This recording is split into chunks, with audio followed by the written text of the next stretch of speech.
치명적인 자랑, 치명적이라는 말을 못 알아들을까 봐 생명을 위협하는 것, 하도 어휘력이 딸려서 치명적인 자랑이란 제목으로 말씀 증거하도록 하겠습니다. 20대에 경고히 해야 될 자세가 뭐냐? 자기 자랑하면 안 된다는 것입니다. 하여튼 이거는 인두로 지져버려야 돼요. 자기 자랑은 입 밖에도 나오지 않고 하여튼 행동에 조금이라도 드러나지 않도록. 자기 자랑 그럼 힘드니까 세상 자랑 절대로 하지 말라고. 그거는 바보짓입니다. 왜 그러냐면 두 가지를 가로막기 때문에 그래요. 첫째, 위로부터는 하나님의 은혜를 거부해요. 이게 첫 번째 얘기고, 두 번째, 수평적인 관계 속에서 사람과의 관계를 깨버립니다. 그러니까 고립돼 버리는 거죠. 은혜도 막히고 관계도 깨지고. 뭐로 살아요? 단절됐다는 걸 죽음이라 그러는데 영적 사회적 죽음을 맛보는 거라고. 가끔마다 그 정신 나간 40, 50대들도 맨날 자랑질하고 다니죠. 우리 20대들 보면 웃기죠.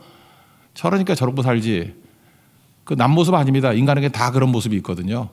왜냐하면 우리가 하나님의 이 사랑을 받아야 되는데, 하나님께 인정을 받아야 되는데, 하나님과의 관계가 깨져버리니까 이제는 사람한테 가서 인정받으려고 그런다고.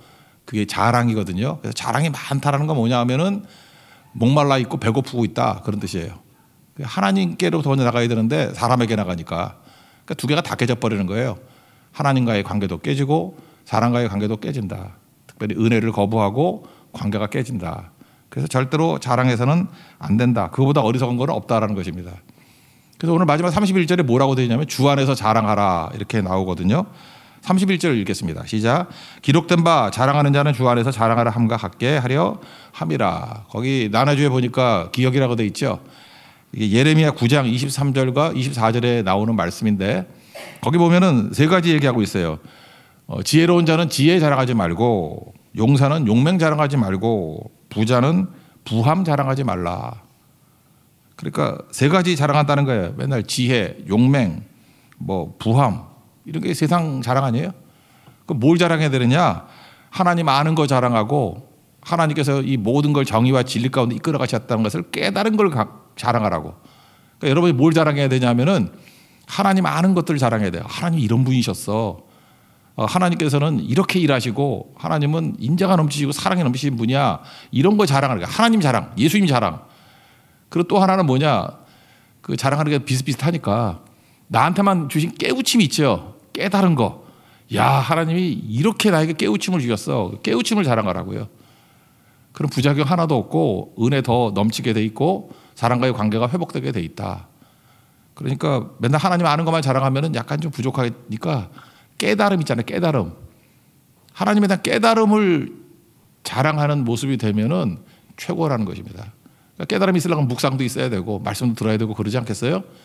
그게 종합적인 말씀이라는 것입니다. 그럼 이제 한번 자세히 살펴봅시다. 두 가지인데, 첫 번째는 잠깐만 세상 자랑하면은, 자기 자랑하면은 은혜를 거부하게 된다는 거예요. 고린도 교회 얘기잖아요. 은사 많은 교회 아닙니까? 자랑할 것도 많겠죠. 자기 자랑 많고 세상 자랑 많고. 그러니까 뭐라고 해야 되냐? 이 바보 멍충이더라 그러는 거예요. 세상 자랑해가지고 하나님 은혜 다 막히잖아. 야고보서 4장 6절 보니까 교만한 자를 대적하신다. 또 자꾸 네 자랑이라면 그게 교만이거든. 교만이 자기 중심 아니에요. 나 자랑. 그러면 하나님이 너 원수시한다고, 대적한다고.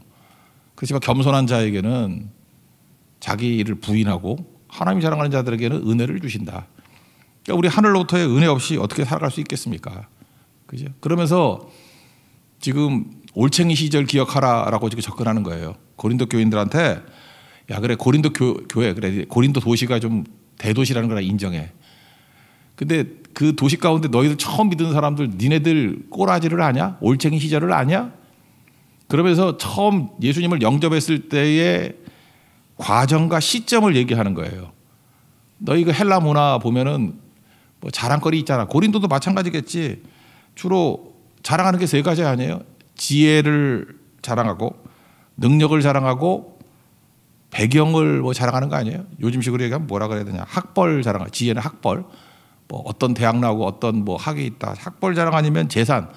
얼마나 부자인지 뭐 이런 거, 그죠? 빌딩이 몇 개야 뭐 이런 거. 그다음 배경, 뭐 우리 집안이 뭐 3대가 뭐 갖고 4대가 뭐 있고 뭐 이런 거 아니에요? 뭐 학자 집안이고 뭐 장관 집안이고 뭐 한서가 몇 명 나왔고 할 말 없으면 조선시대로 들어가고 하잖아요. 그러지 않아요? 쭉 나오고 우리 집안 같으면 손자병법을 썼던 손무가 원래 성이 전씨였어. 진짜거든. 그 어렸을 때 듣고 얼마나 할 말 없으면 저 따위 소리를 하나 그런 소리 들었거든요. 그만합시다. 하여튼간에 그런 거 있잖아요. 그죠? 그러니까 그런 거 자랑한다는 거예요. 그러니까 뭐예요? 야, 니네들 부를 때 세상 사람 그런 거 자랑하지만 야, 지혜 자랑할 때 니네 무식했어. 그런 얘기고 능력 자랑할 때 니네 무능했어. 그리고 배경, 가문 자랑할 때 니네 초라했어. 그때 니네 예수 믿은 거 아니냐? 오히려 그랬기 때문에 예수님이 잘 영접했을걸? 뭐 그런 얘기라고요. 이거 읽어봅시다. 26절입니다. 시작. 형제들아 너희를 부르심을 보라. 육체를 따라 지혜로운 자가 많지 아니하며 능한 자가 많지 아니하며 문벌 좋은 자가 많지 아니하도다. 너희 처음 믿었을 때 과정과 시점을 봐라. 니네 아무것도 없었잖아. 근데 이걸 지금 설명하는 거예요. 왜 니네들이 아무것도 없을 때 왜 영접이 쉬웠을까? 낮아지고 깨졌기 때문에. 마음이 가난하다 그런 거죠. 뭐 하나도 의지할 거 없으니까 니네 자랑 없었기 때문에 그때 영접이 잘 된 거야. 자기 자랑 있어봐. 지혜 있다 그러면 맨날 지혜 얘기하고, 돈 있다 그러면 맨날 돈 자랑하고, 뭐 배경 좋다 그러면 맨날 집안 얘기하다가 세월 보냈을 건데 니네 아무것도 없었잖아. 그러니까 자랑이 없으니까 하나님의 구원과 은혜를 영접하고 받아들이는 거 어렵지 않았잖아. 이런 거죠. 그래서요, 우리가 고난 당하면은요, 육은 힘들지만 영은 좋아요. 영이 맑아져. 그리고 말씀도 잘 들리고. 요즘에 말씀이 잘 안 들린다 그러면 팔자가 펴서 그래. 이게 쥐어 틀면은 나 좀 말려줘. 그러면 여러분 잘 들려요. 그래서 광야가 미드바르가 나바르라 그랬잖아요. 광야에서 말씀이 잘 들린다고. 그런 거죠. 그래서 하나님께서 종종 우리를 작게 만들 때가 있습니다. 세상 자랑 제거할 때예요. 그럼 되게 잘 들려요. 그리고 스펀지 같이 하나님 말씀이 쭉쭉 들어와. 좋은 거죠. 나쁜 거 아니잖아요. 그러니까 뒤집어 얘기하면 뭐예요? 하나님께서 아무리 많이 퍼줘도 세상 자랑이 사라져야 계속 쓰임받을 수 있어요. 그 얘기죠. 그러니까 지금 20대 초반에는 준비하는 거 아닙니까? 별것도 아닌데 조금 하나 조르면 맨날 그것만 자랑 그래. 그런 거를 뭐라 그래? 싹수가 노랗다 그러거든요. 아, 쥐뿔도 없는 녀석이 조고 좀 생겼다가 그걸 자랑하고 다녀? 그럼 너 더 많이 주면은 너 넘어지겠네? 감당을 못 하겠네? 그럼 다시 원점으로 돌아가서 자랑질 없애는 것부터 훈련시키겠죠. 그러니까 무조건이에요. 세상 자랑이 사라져야 돼요. 찬송가 94장에 나오잖아요. 주 예수보다도 귀한 것은 없네. 세상 자랑 다 버렸네. 94장 계속 뇌리에 박히도록 부르고 또 부르라고요. 그죠? 세상 자랑을 제거하는 이유가 뭐예요? 그래야 더 큰 하나님 주시려고. 이게 장애물이거든. 자랑이 나에게 디딤돌이라고 생각하는데 아니에요. 걸림돌이라고. 잠깐 세상 자랑하니까 하나님 은혜가 못 들어가잖아요. 그러니까 이걸 제거하면 은혜의 8차선 도로, 16차선 도로가 뚫린다고. 은혜가 팍팍 부어지게 된다고요. 아니 20대 초반에 하나님 은혜 없이 어떻게 살아요? 은혜 충만히 받고 은혜 바다 속에 헤매야 되는 거죠. 은혜 받아야 믿음이 자라고, 은혜 받아야 성장이 있고, 은혜 받아야 하나됨을 누리고, 그죠? 은혜 받아야 하늘의 능력을 체험하잖아요. 이거보다 중요한 거 없겠죠. 뭐 따질 거 없습니다. 이거 뭐 너무 맨날 하는 얘기 아니에요, 그죠? 그러니까 자기 자랑 깨고 자기 부인하고, 그래서 하나님의 은혜를 충만히 누리는 종이 되라. 이런 거 붙으십시오. 그래서 얘기인데 가끔마다 이런 평가받는 사람 있죠. 착한 사람이라는 평가받는 애. 뭐 조폭들도 착한 사람이라 그러더라고요. 근데 하여튼간에 그거 말고 진짜 착한 사람. 교회 아들께 착한 애들이 있잖아요. 아유 착하다. 너 되게 착하다. 표정도 착하고 어쩌게 성실하니 말없이 봉사하고 그러니 착하다. 뭐 그런 사람 있잖아요. 조심하십시오. 착한 사람이 세상을 어지럽히는 거야. 내가 쭉 보니까 그 제 후배들이나 제 동기들도 보면은 특별히 여자애 중에 이렇게 착한 이 집에 빠진 애들이죠. 착하다. 한참 지나놓고 보면은 걔네들 마음속에 자기가 항상 옳다라는 생각이 있어. 왜냐? 집에서나 밖에서나 교회에서나 맨날 착하대. 그러니까 나는 올바르다는 생각을 가져. 생각보다 은혜를 거절하더라고.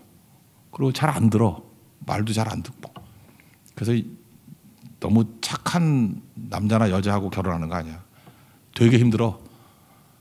착한 사람이 되게 고집이 세. 살아보라니까 저는 악해서 잘 살아요. 근데 착한 사람은 살아봐 한번. 엄청 힘들어, 엄청. 반면에 자타가 공리하는 쓰레기들이 있지 않습니까?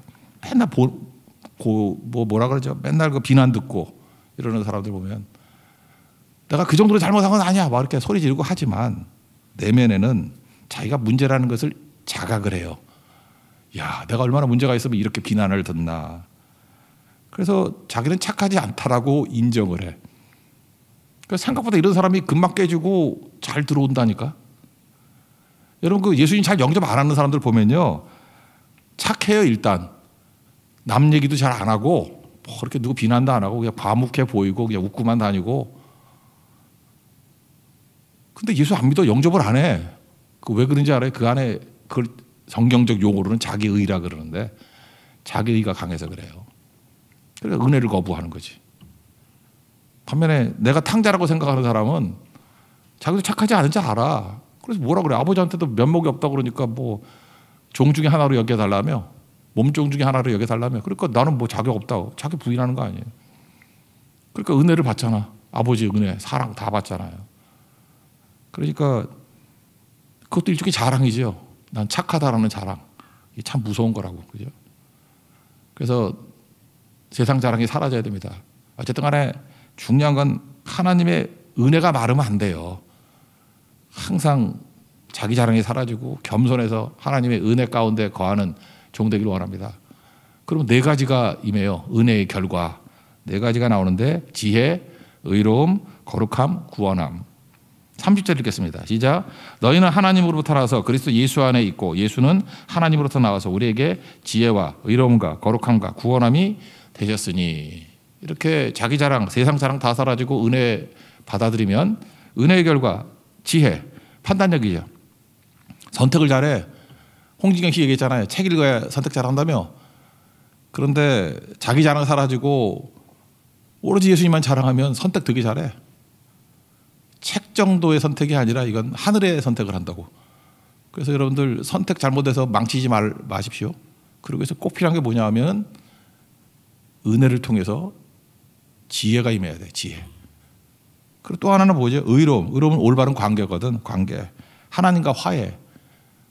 그래서 은혜 구하면 하나님과 친해져. 하나님과 되게 친해져요. 친하면은 소통이 잘 되잖아. 하나님과 되게 친해진다니까. 거룩함은 성화잖아요. 시간이 가면 갈수록 거룩해지고 이렇게 성장해요. 그리고 구원함. 세상이 못 주는 해답이 구원이잖아요. 이 땅에서의 구원, 뭐 어떤 면에서 천국의 미래적 구원. 하여튼 구원이 임한다니까요. 건져낸다고 우리를. 그러니까 뭐 이거 자세히 설명할 때는 아니죠. 새벽이니까. 중요한 게 하여튼 좋은 거 몽창 다 온다 이렇게 생각하면 돼요. 은혜보다 좋은 결과는 없어요. 그러니까 세상 자랑질하면 은혜가 거부되고 은혜가 메마른다. 그러면 참 인생 고달프겠다. 내 힘 믿고 살아가니 얼마나 척박한 인생을 살겠는가. 이거 하나 기억하라고요. 은혜 구하십시오. 은혜 넘치는 하나님 종 되기를 바랍니다. 또 한 가지는 그 세상 자랑하면 사람과의 관계가 깨져요. 수평적으로. 그래서 자랑은 절대로 하면 안 된다고요. 세상 자랑 다 버려야 된다는 것입니다. 세상 자랑 아까도 얘기했잖아요. 뭐예요? 뭐 지혜롭다, 뭐 강하다, 뭐 있다, 뭐 이런 거죠. 그런 거 자랑하면 다 깨진다는 거예요. 부끄러움 당한다는 거예요. 그건 한번 읽어볼까요? 27절, 29절까지 시작. 그러나 하나님께서 세상에 미련한 것들을 택하사 지혜 있는 자들을 부끄럽게 하려 하시고 세상에 약한 것들을 택하사 강한 것들을 부끄럽게 하려 하시며 하나님께서 세상에 찬한 것들과 멸시받는 것들과 없는 것들을 택하사 있는 것들을 폐하려 하시나니 이는 아무 죽해도 하나님 앞에서 자랑하지 못하게 하려 하심이라. 자꾸만 하나님 앞에서 자랑하고 이러면 사람과의 관계에서 부끄러움 당한다는 거예요. 망한다는 거예요. 초라해진다는 거예요. 한마디로 얘기해서 우리가 사람과 사람끼리 관계가 좋아야 행복하잖아. 행복하지 않아요. 이런 나쁜 실험 해볼래요? 계속 세상 자랑해봐. 그러면 계속 불행해질걸? 근데 자기 부인하고 하여튼 세상 자랑하라고 하나님만 자랑하고 하나님의 깨달음에 대한 자랑을 하면은 행복 찬양할 것도 없어. 그냥 행복이야. 우리는 행복하지 않겠지. 맨날 행복을 부르잖아. 그거 부를 것도 없어. 그냥 삶이 행복이야. 왜? 관계가 좋으니까. 되게 중요한 거겠죠. 그래서 이 관계가 좋아진다는 것, 자랑 없이 오히려 자랑하면 관계가 멀어지는데 사랑하면 가까워진다 그러죠. 사랑이 뭘까라고 생각해 보니까 약점과 결점을 푸는 거예요. 작년 22년에 영화 제일 뭐 이렇게 알려졌던 영화 중에 하나가 헤어질 결심이라는 영화가 있죠. 탕웨이 나오는 거. 물론 여러분들은 경건하신 분이기 때문에 안 봤다고 믿습니다. 그 작가가 누구냐면 정석영이라는 작가, 여자분이에요. 그 시나리오 썼거든요. 정석영 작가가 썼는데 뭐 내용은 이런 거예요. 뭐 남편이 산에 갔다 떨어져 죽었는데 뭐 그 형사가 뭐 그 미망인 사망자 아내하고 이렇게 찾아내는 거 그런 거 아니에요? 설애라고, 그게 탕웨이라고, 탕웨이. 약간은 옛날에 그 뭐 영화가 나요. 어떤 여자가 그 의심스럽기도 하면서도 관심이 가는 뭐 묘한 거. 탕웨이가 연기를 잘했죠. 뭐 그런 거예요. 이런 아주 독특한 캐릭터예요. 그것 좀 하고. 근데 그 작가한테 물어봤어요. 이거 작가가 이 캐릭터 만들어낼 때 어떻게 만들어내냐 그랬더니 참 그 대답이 멋있었어요. 자기는 캐릭터를 결정할 때 결점부터 본대요. 그러니까 결점을 보고 결점을 품어야 사랑이 가능하다는 거예요. 이건 그 사람이 했던 얘기는 아닌데 제 얘기인데 장점을 보고 좋아하고요. 결점을 보고 사랑하게 돼 있거든. 그런 얘기예요. 우리는 장점 때문에 사랑하지 않는데요. 결점을 받아들일 때 비로소 사랑하게 된다. 그러므로 결점을 싫어하는 사람은 사랑 못한대요. 그런 거 아닌가요? 결점을 품기 시작하면 이야기, 스토리가 된대요. 예를 들어 거기 인주라는 사람이 나오는데 그 돈 욕심이 많아요. 만약에 그 인주라는 사람이 돈 욕심이 없다 그러면 스토리 끝. 여러분 가운데도 이야기가 없는 사람이 뭐냐 하면 그 사람은 착하고 훌륭하고 완벽해. 끝. 매력 있어? 있는가 보죠? 스토리가 안 나와. 완벽함. 스토리가 안 나와. 그런데 뭐 베드로라든지 야곱이라든지 결점이 많잖아. 우리가 결점을 품기 시작할 때부터 이야기가 나오잖아. 성경에 나오는 많은 사람들 이야기가 결점에서부터 나오잖아요. 그래서 결점에서 이야기가 나온다. 거기서 우리가 동일시되니까 감정이 나온다. 되게 독특하다고 생각했어요. 여러분 가운데도 삶의 이야기가 많고 막 뜨거운 감동이 있는 사람들 보면은 결점을 품은 사람들이에요. 그 사람은 어쩌면 저렇게 간증이 많은지, 이야기가 많은지, 뜨거움이 있는지, 감동이 있는지 되게 멋져요. 근데 결점만 바라보면은 막 비난하고 욕하고 막 이런 사람들 보면 드라이해져. 관계 다 깨져버리고 자기도 행복하지 않고 뭐 그렇다라는 거예요. 그죠? 그래서 결점을 품지 못하는 사람은 사랑받지도 못하고 사랑하지도 못하고 아무것도 아니다. 그런 거예요. 이제 나이가 드니까 그냥 익명을 하려고 그러다가 그러면 또 너무 먼 것 같아서 저도 딸이 있잖아요. 딸들이 있는데 얘네들이 이제 교제를 하네. 교제를 하는데 이게 아버지 눈치를 봐. 제가 되게 머리가 잘 돌잖아. 안 돕니까? 내가 아니 젊은이 목회도 오래 했는데 내가 그거 모르겠어. 그러니까 얘네들이 되게 부담스러운가 봐. 그래서 얘기를 하는데 주로 지 남자친구 자랑을 얘기를 해. 장점을 쭉 얘기해. 나 들으라고. 반응을 보려고. 죽어도 반응을 안 보이고 밥만 먹거든. 그러니까 애가 타는가 봐. 이유가 뭐냐면 장점 얘기하는 건 그건 다 사기, 뻥이고 뭐 과장이고 그럴 수 있어요. 내가 장점 듣겠대. 척 보면 알지.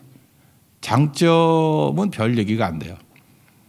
그래서 그냥 그래요. 그냥 계속 사귀라고. 뭐 시간 하여튼 연애는 봄, 여름, 가을, 겨울이 다 지나가야 된다고 이렇게 설명을 해줬어요.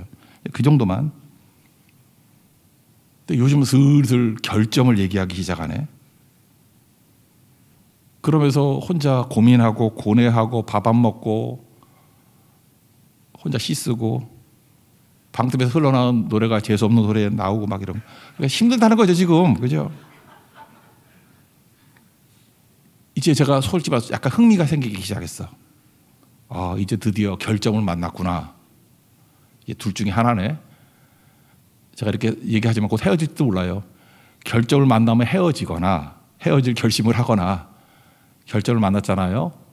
그거 품으면 사랑을 하거나, 이제 기로에 놓였구나, 이런 생각을 했어요. 지금 우리 딸들 새벽기도 안 나오는데 그 새벽기도 나오면 지금 고뇌하고 있구나, 이렇게 생각하면 돼요. 결점을 품기로 했구나, 그러면 새벽기도 나올 거야. 안 나오면 헤어졌구나, 이렇게 생각하면 거의 틀리지 않아. 무슨 뜻인지 알겠죠? 결점을 품기 시작할 때부터 사랑이 시작되는 거라고. 우리 부모들이 왜 자식 사랑하는지 알아요? 자식들 결점 제일 많이 알아. 입에 담지 못할 결점 되게 많아. 그거 품기로 작정한 게 부모 아니에요. 그러니까 사랑하기 시작하는 거죠. 팔불출이 뭐냐 하면 자식들 자랑만 계속해. 뭐 맨날 자식 자랑이야. 자식 자랑. 뭐 이게 잘났고 저게 잘났고. 그 부모하고 자식하고 관계 안 좋아. 잘 보라고 가보면. 장점만 자랑하면 자녀들도 부담스럽고, 부모와 자식 관계 속에서 거짓말하고 위선이 들어가. 좋은 것만 보여주려고, 자랑거리만 만들려고. 그래 지치지, 드라이해지지, 깨져버리는 거죠. 이 정도 얘기하면 되겠죠. 어떻게 살아야겠어요? 이제 하나님의 능력이 딴 게 아니에요. 결점을 품는 거예요. 장점 정도는 좋아하는 데까지밖에 못 가. 근데 뜨겁게 사랑하려고 그러면 결점을 품게 돼 있어. 품게 돼 있다고. 그때부터 진짜 사랑하게 되고 커지게 된다. 그래서 20대 초반에 뭘 해야 되느냐? 척 보면 장점이 많이 보여. 그리고 좀 깊어지면 결점이 보이기 시작하는데, 명심하세요. 거기서 뭐 결점 다 품으란 얘기 아니야. 하나님께서 능력 주시면 품을 마음이 생기면 사랑이 시작되는 거야. 남녀뿐만 아니라 우정도 마찬가지예요. 진짜 친구도 결점을 품을 때부터 나타나기 시작해. 교회에서도 마찬가지예요. 결점을 품기 시작할 때부터 여러분이 넓어져요. 커져요. 그때부터 기도가 나오고 극복이 되고. 그거 하십시오. 그래야 이런 인물이 나오지. 결점 품는 것부터 나온다는 거예요. 되게 재밌어 하니까 한 가지 더 얘기해 줄까 갑자기 생각이 나는데, 여기서 끝내려고 그랬는데 시간 되나? 예. 내가 지인 얘기는 잘 안 해주는데, 참 뭐 저하고도 좀 친했다기보다도 뭐 하여튼 그랬어요. 그랬던데, 한혜진이라고 배우 있죠.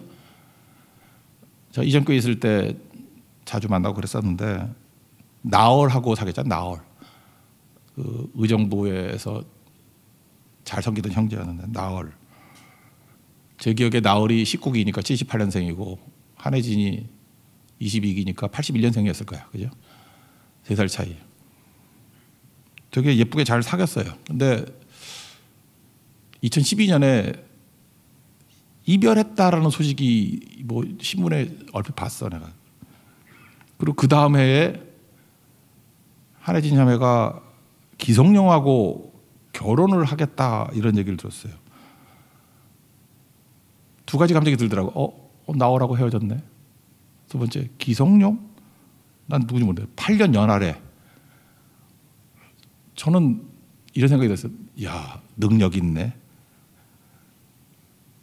8년이나 어린 남자하고 사는 건 여자의 능력이야, 그건. 그죠? 김연아 봐. 고우림하고 5년 연하. 여기 무능한 여자들 다 남자가 나이 많죠? 우리 사모도 무능하니까 나같이 4살이나 많은 사람하고 살잖아. 그렇죠? 여기도 5살이 있네. 오, 반주자 유능해. 미스터 상 어리지? 유능한 거예요. 저 멍청하고 유능해요. 그죠? 저기 사는 거라고. 그 느낌이 첫 번째 들었어요. 아, 한혜진 되게 유능하네. 좀 있다 보니까 비난이 폭주하는 거야. 특별히 한혜진한테 막 공격을 하는 거야. 뭐 양다리 걸쳤다느니, 뭐 환승연애라느니. 세 번째 비난에는 나도 마음이 좀 흔들렸어. 나도 되게 친했는데 나도 비난할 뻔했어. 나도. 나얼은 탈모라서 헤어졌냐? 머리 풍성한 기성용과 만나니까 행복하더냐? 여기서 나도 분노심이 이르면서 탈모라고 헤어졌다고? 기성용 풍성하다고? 그러다가 이거 아닐 거야. 뭐 이런 얘기들 쭉 하면서 비난이 막 폭주했어요. 그래서 저도 사실 마음이 아팠습니다. 그래서 그냥 기도밖에 할 수 없잖아요. 잘 되게 해 주십시오. 근데 짠하고 나얼이 등장했어. 옛 남친이죠. 신앙 좋기로 유명한 사람이에요. 그죠? 음악도 믿음으로 하는 형제입니다. 거기 뭐 글을 썼다 그러대. 나 직접 보지 못하고 간접으로 들었어요. 이렇게 호소하는 거예요. 한혜진 비난하고 공격하지 말라고. 그러면 이렇게 얘기를 하는 거예요. 양다리 얘기 나오니까, 환승연애 나오니까. 혜진이야 내가 사귄 지 9년인데 9년 동안 사귀는 동안에는 한 번도 다른 남자에게 눈길 준 적 없다고. 헤어지고 난 다음에 만나는 게 뭐 문제냐 그 얘기죠. 나랑 만나는 9년 동안에는 한 번도 다른 남자에게 눈길 준 적 없다고. 그리고 이제 우리 헤어졌는데 이제 새로운 시작을 해야 되는데 행복해야 될 시간이라고. 근데 이렇게 비난받을 시간 아니라고. 근거 없는 소문으로 돌 던지지 말라고. 내가 보증한다고. 뭐 그런 얘기예요. 무지 아프다고. 부탁한다고. 비난하지 말라고. 헤어지고 난 다음에도 한해진 편이야. 나 그때 느낀 게 뭐냐면 멋있다 느꼈어. 멋있다. 나로 하여금 얼빠지게 만들었어. 나얼. 멋있다. 진짜 크리스찬이다. 그리고 또 하나는 결정까지 품는 거 보니까 이러면 안 되는데 사랑하는구나 그런 느낌이 받았어요. 더 얘기했다면 그 가장 힘들겠다. 하여튼 그래요. 나는 오늘도 이 자리에 있는 우리 믿음의 젊은이들이 좀 멋있었으면 좋겠어요. 그죠? 멋있는 사람. 그리고 좋은 크리스찬 됐으면 좋겠어요. 이렇게 살면요 관계 좋아져요. 하나님의 은혜 임하고. 그게 제대로 사는 겁니다. 그런 축복이 임한 하나님 종 되기를 축원합니다. 자리에 일어나겠습니다. 주님의 선하심. 우리도 좀 선하게 삽시다. 굿니스 오브 갓. 또 하나 굿니스 오브 나. 나도 좀 선하게 삽시다. 우리 찬양하겠습니다.